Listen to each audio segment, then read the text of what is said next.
This is rhythm और आज की वीडियो में हम चैप्टर नंबर 3 की एक्सरसाइज 3.1 को फर्दर कंटिन्यू करने वाले हैं। लास्ट वीडियो में हमने 3.1 के क्वेश्चन नंबर 1 से 3 तक कर लिए थे, लेकिन इस वीडियो में हम आगे के क्वेश्चन करेंगे। तो पहला क्वेश्चन क्या है हमारे पास,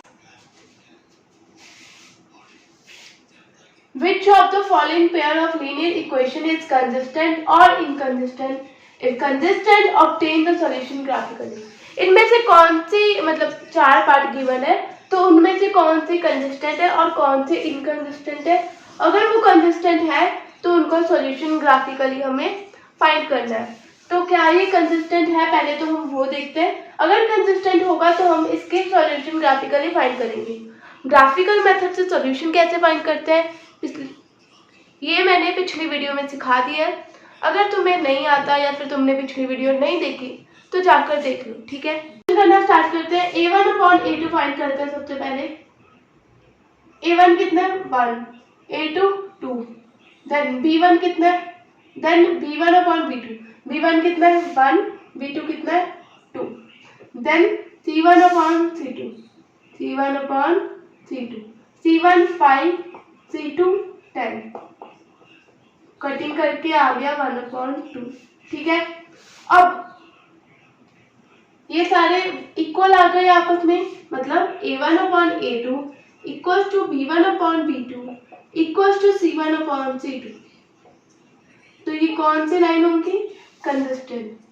कैसे होंगी कंसिस्टेंट, तो कैसे होंगी ये कंसिस्टेंट, तो मैं एक बार आपको बता देती हूँ कि कौन सी कंसिस्टेंट होगी और कौन सी इनकंसिस्टेंट। तो सबसे पहले आपको एक बात ध्यान में रखनी है कि जो पैरेलल लाइंस होंगी वो इनकंसिस्टेंट होंगी। उनकी कंडीशन क्या होगी कि a1 upon a2 b1 upon b2 के तो इक्वल आएगा, लेकिन c1 अपॉन c2 के इक्वल नहीं आएगा। तो ये तो होगी इनकंसिस्टेंट वाली। अब कंसिस्टेंट कौन सी होगी, अगर a1 upon a2 b1 upon b2 के इक्वल ना आए, ठीक है, तो वो क्या होंगी कंसिस्टेंट। और लाइन कैसे बनेगी, इंटरसेक्टिंग लाइन। देन अगर a1 upon a2 b1 upon b2 के इक्वल आ जाए और c1 अपॉन c2 के भी इक्वल आ जाए, तो लाइन कैसी होंगी, कोइंसिडेंट लाइन। कितने सॉल्यूशन हमें मिल रहे होंगे, इनफाइनाइटली मेनी सॉल्यूशन हमें इसके मिल रहे होंगे, ठीक है। तो अब हमें क्या करना है, ये कंसिस्टेंट है तो हमें इसकी ग्राफिकली सॉल्यूशन फाइंड करने होंगे। लेकिन उससे पहले ये देखो 2x plus 2y equal to 10 है, तो मैंने क्या किया, इसमें से 2 कॉमन ले लिया और x प्लस वाई अंदर बच गया इक्वल टू 10 आ गया, और 2 को उधर जाके डिवाइड में ले जाओ, तो ये क्या बन गया x plus Y equal to 5। तो अब तुमने एक चीज नोट की, दोनों सेम इक्वेशन बन गए, ठीक है। मैं क्या करूंगी, इन दोनों इक्वेशन को इकट्ठे सॉल्व करूंगी, मुझे अलग अलग सॉल्व करने की जरूरत नहीं पड़ेगी, ठीक है। देन अब हम क्या करेंगे, x plus Y equal to 5। अब मैंने क्या किया, y को इधर ही रहने दिया और बाकी सारा उधर, और x को मैं उधर ले गई, ठीक है, 5 माइनस एक्स। अब x की वैल्यू जब मैंने 0 पुट की तो y कितना आया, 5 minus 0 that is equal to 5। अब x की वैल्यू अगर मैंने 1 पुट की तो मेरे पास y कितना आएगा, 5 minus 1 that is equal to 4। Table क्या बनेगा हमारे पास, x y। x की अगर मैंने 0 वैल्यू पुट की तो y मेरे पास आया 5, x की वैल्यू 1 पुट की तो y मेरा कितना आया 4। तो ये बन गया हमारा टेबल, ठीक है। अब हमें इसका ग्राफ प्लॉट करना है, तो अब हम क्या करते हैं, इसको यहाँ पे प्लॉट करते हैं, ठीक है। तो x 0 है और y 5 है, x में ये x है और ये y एक्सिस है, ठीक है। x में 0 और y में 5, तो यहाँ पे पॉइंट आएगा। देन x में 1 और y में 4, x में 1 और y में कितना है 4, यहाँ पे पॉइंट आएगा। इन दोनों को अब हम ज्वाइन करेंगे, तो अब मैंने क्या किया, इन दोनों को ज्वाइन कर दिया। ये पॉइंट कौन सा था, 0,5, ये 1,4, ठीक है। 0,5 वाला ये, 1,4 वाला ये। अब दूसरी लाइन भी तो है, ये इसके भी सेम ही सॉल्यूशन निकलेंगे, सेम ही लाइन बनेगी। तो इसके ऊपर मान लो ये सेकंड लाइन है, ये सेकंड लाइन इसके ऊपर है, तो इसमें कितने पॉइंट है, बहुत सारे कॉमन पॉइंट है। ये देखो ये देखो ये देखो, ठीक है। ये भी एक कॉमन पॉइंट है, ये भी इन दोनों में कॉमन पॉइंट है, तो इसमें बहुत सारे कॉमन पॉइंट है। तो इसके सॉल्यूशन कितने होंगे, इनफाइनाइटली मेनी सॉल्यूशन। सॉल्यूशन क्या होता है, कितने कॉमन पॉइंट है, तो ये इसमें कितने होंगे, इनफाइनाइटली मेनी सॉल्यूशन, ठीक है। तो अब हम बढ़ते हैं सेकंड पार्ट पर, ठीक है। इसे सॉल्व करना स्टार्ट करते हैं। तो x minus Y equal to 8 और 3x minus 3y equal to 16। तो x माइनस वाई कितना हमारे पास 8 और 3x minus 3y equal to 16 है। तो हम क्या करेंगे, हम देखेंगे कि क्या ये कंसिस्टेंट है या फिर इनकंसिस्टेंट। तो हम a1 अपॉन a2 चेक करेंगे। a1 कितना है 1/3 और b1 कितना है, और b1 अपॉन b2 कितना है -1। माइनस को साथ काउंट करना है -3, जो कि हो जाएगा 1/3। और c1 अपॉन c2 कितना है, c1 कितना 8 और c2 कितना है 16। कटिंग करेंगे तो हमारे पास आएगा 1/2। तो अब हमें क्या करना है, हमें देखना है कि तो अब क्या है 1/3 के इक्वल आ रहा है, ठीक है। लेकिन क्या 1/3 1/2 के इक्वल है, नहीं है। तो ये 1/2 के इक्वल नहीं है। तो मतलब क्या है इसका a1 upon a2 b1 upon b2 के इक्वल है, लेकिन c1 अपॉन c2 के इक्वल नहीं है। तो अब तुम्हें पता है ये कौन सी लाइन की कंडीशन है, पैरेलल लाइन की। तो उसमें कितने कॉमन पॉइंट होते हैं, कोई भी कॉमन पॉइंट नहीं होता, मतलब वो इनकंसिस्टेंट है। तो हम यहाँ पे क्या लिख देंगे, इनकंसिस्टेंट। ठीक है, तो ये क्या हो गया हमारा, इनकंसिस्टेंट। तो अब क्योंकि ये इनकंसिस्टेंट आ रहा तो इसका कोई भी ग्राफ नहीं बनेगा, ठीक है। तो अभी इसका जो थर्ड पार्ट है वो आपका होमवर्क है, ठीक है। आप उसे खुद सॉल्व कर और कमेंट सेक्शन में मुझे आंसर बता देना कि उसका क्या आंसर आया, ठीक है। और अगर कोई प्रॉब्लम आई तो कमेंट सेक्शन में मुझसे पूछ भी सकते हो, तो मैं आपकी हेल्प कर दूंगी। तो उसको एक बार खुद से ट्राई करना, ठीक है। उस टाइप के हमने बहुत सारे क्वेश्चन कर लिए, तो एक आपका होमवर्क क्वेश्चन है। हम बढ़ते हैं फोर्थ पार्ट पर।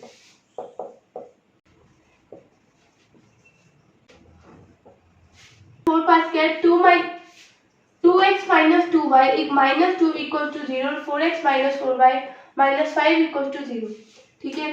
वही a1 अपॉन a2 करना है, लेकिन हम इसे स्टैंडर्ड फॉर्म में कर लेते हैं। माइनस उधर जाके प्लस हो गया और 4x माइनस 4y माइनस उधर जाके प्लस। अब हमें क्या करना है, a1 अपॉन a2 फाइंड करना है। a1 कितना है 2, a2 कितना है 4, कितना बन गया 1/2। Then b1 upon b2, b1 upon b2, b1 कितना है -2, b2 कितना है -4, 1/2। Okay, then c1 upon c2, c1 upon c2, c1 कितना है 2, c2 कितना है 5, तो 2/5। 1/2 के तो इक्वल आ रहा है, लेकिन 2/5 के इक्वल नहीं आ रहा, नॉट इक्वल टू 2/5। कौन सी कंडीशन है ये, a1 upon a2 equal to b1 upon b2 not equal to c1 upon c2। कौन सी, तो ये कंसिस्टेंट है या फिर इनकंसिस्टेंट, किसकी सिचुएशन है ये, पैरेलल लाइन की। तो पैरेलल लाइन में कोई भी कॉमन पॉइंट नहीं होता, तो हम क्या बोलेंगे, ये इनकंसिस्टेंट है, ठीक है। तो इसका कोई भी ग्राफ नहीं बनेगा। तो अब हम बढ़ते हैं हमारे क्वेश्चन नंबर 5 के ऊपर। तो अब हम बढ़ते हैं हमारे 5th क्वेश्चन पर। क्वेश्चन क्या है हमारे पास, half the perimeter of rectangular garden whose length is 4 metre more than its width, जिसकी लेंथ 4 मीटर ज्यादा उसकी विड्थ से, is 36 metre. Find the dimension of the garden. तो अब मुझे पता है कि ये तुम्हें कुछ समझ नहीं आया होगा कि ये क्या बोला है, क्वेश्चन ही ऐसा, मतलब क्वेश्चन ऐसा इतना डिफिकल्ट नहीं है, लेकिन क्वेश्चन की लैंग्वेज थोड़ी इस टाइप की है कि एक बार पढ़ने से समझ नहीं आता। कोई बात नहीं, हम दोबारा पढ़ेंगे। Half the perimeter of rectangular garden, एक रेक्टेंगुलर गार्डन है, उसका कुछ पेरीमीटर होगा, मतलब इस साइड का, इस साइड का, इस साइड का और इस साइड का कुछ सम होगा। उसका अगर हम हाफ कर दें, उसका अगर हम हाफ कर दें तो यहाँ पर कॉमा है, ठीक है। ये एक अलग ही दुनिया में लेगा तुम्हें, ठीक है। इस लाइन से इसका कोई मतलब ऐसा है नहीं, क्वेश्चन में मतलब है। हमें कौन सी लाइन देखनी है, कॉमा के बाद वाली, इस 36 मीटर। तो अब क्या है, एक ये रेक्टेंगुलर गार्डन है, इसके अगर हम पेरीमीटर का हाफ कर दें, बोले ना हाफ ऑफ द पेरीमीटर, मतलब अगर हम इसके पेरीमीटर का आधा करते हैं तो वो कितना आएगा 36 मीटर। ये समझ आ गई। अब इसके लेंथ और ब्रेथ के बारे में भी थोड़ी थोड़ी हमें जानकारी दी गई है। ये जो मैं बोल रही थी ना, ये वाली लाइन में, ये वाली लाइन में देखो, ठीक है। whose length is 4 metre more than its width, जिसकी, ये किस रेक्टेंगुलर गार्डन की बात हो रही है, उस रेक्टेंगुलर गार्डन की बात हो रही है जिसकी जो लेंथ है वो 4 मीटर ज्यादा किससे, विड्थ से, ठीक है। तो अब हमें क्वेश्चन ऊपर ऊपर से समझ आ गया कि हमें क्या गिवन है। अब हम क्या करते हैं, इसको सॉल्व करना स्टार्ट करते हैं। तो there is a rectangular garden. अब ये जो रेक्टेंगुलर गार्डन है, तो लेट कर लेते हैं कि लेंथ ऑफ रेक्टेंगुलर गार्डन कितनी है। लेंथ ऑफ रेक्टेंगुलर गार्डन मैं आरजी से लिख रही हूँ, समझ जाना। तो कितनी होगी, एक्स मान लेते हैं हम, और ब्रेथ या फिर विड्थ वो कितनी होगी, वो हम मान लेते हैं वाई, ठीक है। तो इसकी जो लेंथ है वो हमने x सेलेक्ट कर ली, ये लेंथ इसकी x और ब्रेथ इसकी y, ठीक है, डन। नेक्स्ट, अकॉर्डिंग टू क्वेश्चन, अब ये लाइन देखो, whose length is 4 metre more than its width, जिसकी जो लेंथ है वो 4 मीटर ज्यादा है किससे, विड्थ से। अब देखो लेंथ कितनी है, x, इज आ गया, इसका मतलब इक्वल टू, ठीक है, 4 मीटर मोर, 4 ज्यादा है किससे, विड्थ से। विड्थ कितनी है, w। तो ये हमारी एक इक्वेशन बन गई। लेकिन हमें दो इक्वेशन चाहिए दो वेरिएबल को सॉल्व करने के लिए। तो दूसरी इक्वेशन तो दूसरी इक्वेशन कैसे बनेगी। अब अगर तुम्हें याद हो तो ये भी कुछ लाइन बोली थी, half the perimeter of rectangular garden is 36 metre. ये लाइन बीच की छोड़ो, उससे तो हमने काम निकलवा लिया। बची कौन सी, half the perimeter of rectangular garden is 36 metre. मतलब पेरीमीटर क्या होता है, ये होता है पेरीमीटर। आगे फाइंड करते हैं, हमने लेंथ कितनी ली है x और ब्रेथ कितनी ली है y। अब देखो, half the perimeter of rectangular garden is equal to, is आ गया 36 मीटर, ठीक है। अब पेरीमीटर ऑफ रेक्टेंगुलर गार्डन कितना है, 2x प्लस वाई। तो half into 2x plus Y equal to 36। 2 से 2 कैंसिल, हमारे पास क्या बचा, x plus Y equal to 36। ये हमारे पास आ गई दूसरी इक्वेशन। ये थी हमारे पास पहली इक्वेशन। अब हम क्या करेंगे, एक जो गिवन है इसमें से उठा के यहाँ पे रख देंगे। तो आगे क्या करना है हमें, put value of x in equation 2। Second equation में ये वाली वैल्यू हम रख देंगे। तो x की जगह क्या आएगा, y plus 4 plus Y plus Y, ठीक है, इक्वल्स टू 36। अब y प्लस वाई कितना हो गया, 2y प्लस 4 इधर प्लस में था, उधर जाके माइनस, 36 माइनस 2 32, ठीक है। अब y डिवाइडेड y किसके इक्वल आएगा, 32 divided by 2 that is equal to 16। तो हमारे पास y आ गया 16, मतलब ब्रेथ ऑफ रेक्टेंगुलर गार्डन आ गया हमारे पास 16। एंड अब ये वाली वैल्यू यहाँ पे रख दो, x कितना है, y प्लस 4, y कितना आ गया हमारा 16 प्लस 4, तो x कितना हमारा आ गया, तो x कितना आ गया हमारा 20। मतलब लेंथ कितनी आई हमारे पास 20 मीटर एंड ब्रेथ कितनी आई हमारे पास 16 मीटर। तो इस टाइप से हमें क्वेश्चन सॉल्व करने होते हैं। मतलब अब ये देखो लाइन हमें खुद समझनी पड़ी, half the perimeter of rectangular garden, half the perimeter of rectangular garden, rectangular garden के पेरीमीटर का हाफ जो है वो है 36, ठीक है, और उसकी लेंथ जो है 4 मीटर ज्यादा विड्थ से। डायमेंशंस निकालने को बोला था, मतलब लेंथ और ब्रेड्थ निकालनी थी हमें, और वो हमने निकाल दी। ठीक है, तो ये था हमारा क्वेश्चन नंबर 5। अब हम बढ़ते हैं हमारे क्वेश्चन नंबर 6 के ऊपर। तो अब हम बढ़ते हैं हमारे क्वेश्चन नंबर 6 के ऊपर। क्वेश्चन नंबर 6 में क्या है, given the linear equation 2x + 3y - 8 = 0। ये इक्वेशन गिवन है 2x + 3y - 8 = 0। हमें क्या करना है, राइट अनदर लीनियर इक्वेशन, एक और लीनियर इक्वेशन बनानी है जो कि 2 वेरिएबल में होनी चाहिए, ताकि क्या हो कि अगर हम ज्योमेट्रिकली उसे रिप्रेजेंट करें, मतलब ग्राफिकल फॉर्म में रिप्रेजेंट करें, तो वो क्या बने। पहला केस हमें दिया है कि वो इंटरसेक्टिंग लाइन बने, दूसरा केस हमें दिया है कि वो पैरेलल लाइन बने, तीसरा केस हमें दिया है कि वो कोइंसिडेंट लाइन बने। मतलब अगर हम उसे ग्राफ पर प्लॉट करते हैं तो वो ये लाइंस मतलब फॉर्म हो। तो सबसे पहले स्टार्ट करते हैं, इंटरसेक्टिंग लाइंस की क्या कंडीशन थी कि a1/a2 b1/b2 के इक्वल ना आए। ठीक है, तो a1 तो हमें पहली इक्वेशन तो गिवन है, दूसरी इक्वेशन हमें खुद बनानी है, कुछ भी बना सकते हो। तो मतलब आप अपने अकॉर्डिंग भी देख कि सेकंड इक्वेशन आपको कौन सी बनानी है। तो मैं सेकंड इक्वेशन बनाऊंगी, मान लो 9x + 7y - 4 = 0। अब कैलकुलेट करो a1/a2 और b1/b2, c1/c2 तक तो जाने की जरूरत नहीं पड़ेगी। तो a1/a2 मतलब 2/9 और b1/b2 मतलब 3/7।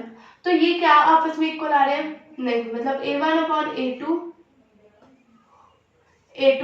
इक्वल b1/b2 के इक्वल नहीं है।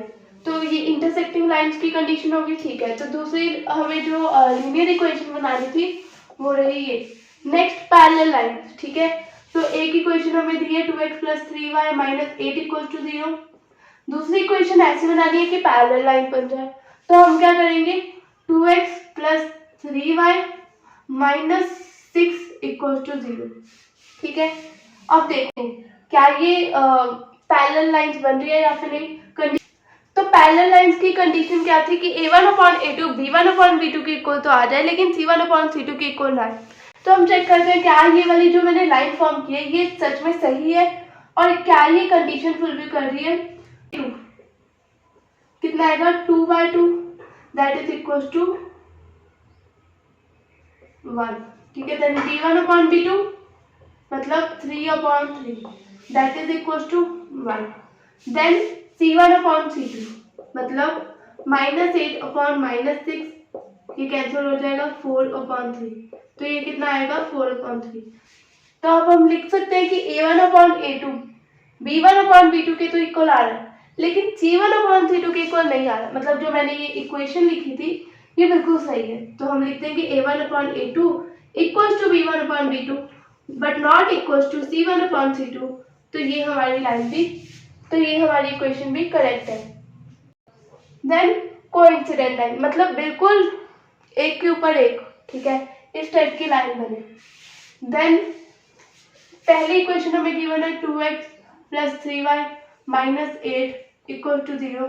दूसरी भी सेम लिख दो, 2x + 3y - 8 = 0। हमने इस टाइप का क्वेश्चन भी किया था। अगर सेम इक्वेशन है तो कोइंसिडेंट लाइंस बनती है।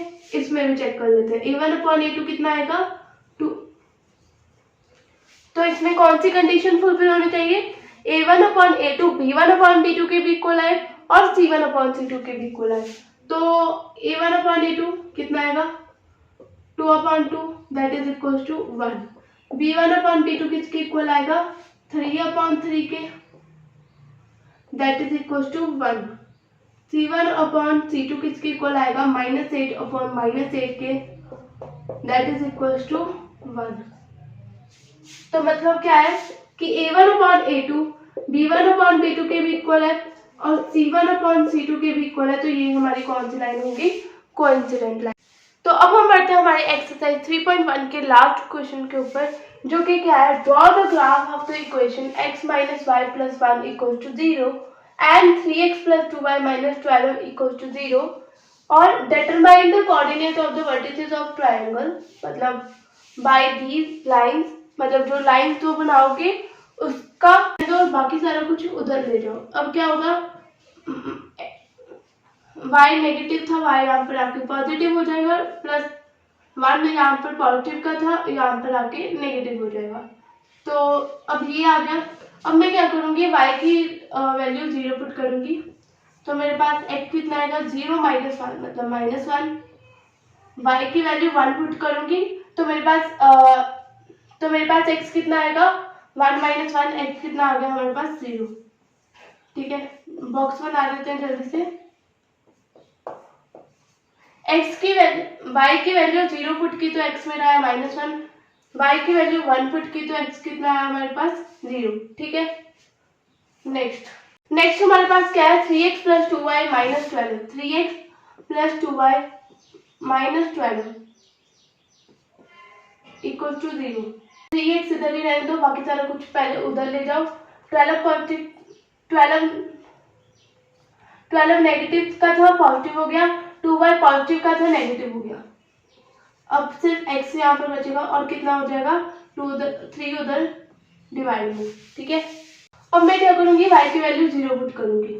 ठीक है, तो x कितना आएगा 12 माइनस 2, y की वैल्यू 0 बाई 3, 12 माइनस 2 0 तो 0, 12 माइनस 0 कितना आएगा 12 डिवाइडेड बाई 3 तो कितना आएगा 4। देन अब मैं y की वैल्यू 3 पुट करूँगी। अब यहाँ पर मैंने 1 क्यों नहीं पुट किया, क्योंकि मेरा 3 से इजीली आंसर आएगा। तो सॉल्व करते हैं, 12 माइनस 2 3 2 3 तो 6, 12 माइनस 6 अपॉन 3 कितना आएगा 6 अपॉन 3, तो x की वैल्यू कितनी आएगी 2। इसका टेबल भी मैं यहीं पर बना रही हूँ। ठीक है, इसका टेबल यहाँ पे है।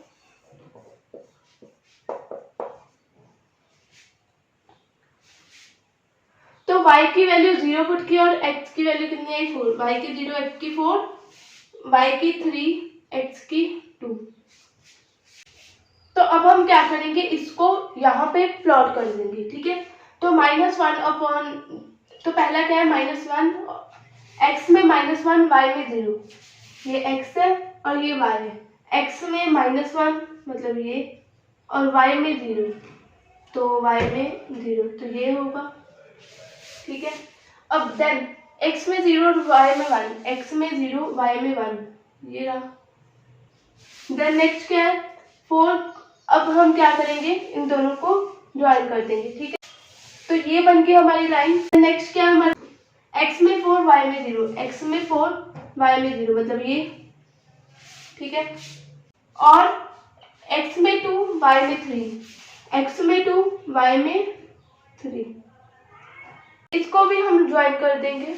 ये बन गया हमारा ग्राफ। ये लाइन 1 थी, ये लाइन 2। ठीक है, सारे पॉइंट मार्क कर देंगे। ये 2,3 था और ये 4,0, ये कितना था 0,1, ये वाला था ना 0,1, और ये -1,। तो अब मैंने क्या किया, सारे पॉइंट्स मार्क कर दिए। अब क्वेश्चन में क्या था, coordinate determine the coordinate of vertices of triangle by these line. ये तो लाइन है, एक्स एक्सिस के साथ ट्रायंगल बनना है, हमें उनके वर्टिसेस बताने हैं और उसे शेड करना है। ठीक है, तो पहले तो ट्रायंगल ये वाला कर दिया शेड, ये वाला ट्रायंगल। ठीक है, ये दो लाइन और एक्स एक्सिस के साथ हो गया। देन कोऑर्डिनेट, इसको a मान लो, इसको b मान लो और इसको c मान लो। a कितना है 2,3, b कितना है -1,0, c कितना है 4,0। ठीक है, और ये हो गया हमारे वर्ड। इसमें आगे भी क्वेश्चन आ जाता है कि एरिया ऑफ ट्रायंगल बताओ, तो कुछ नहीं करना, ये हाइट है इसकी, ये नाप लो और बेस नाप लो, एरिया ऑफ ट्रायंगल का फॉर्मूला लगा दो और आपका आंसर आ जाएगा। तो ये थी हमारी एक्सरसाइज 3.1। अगर तुम्हें ये वीडियो अच्छी लगी तो वीडियो को लाइक कर देना और चैनल को सब्सक्राइब कर देना फॉर मोर सच वीडियो। तब तक के लिए बाय बाय, फिर मिलते हैं किसी और वीडियो में। बाय।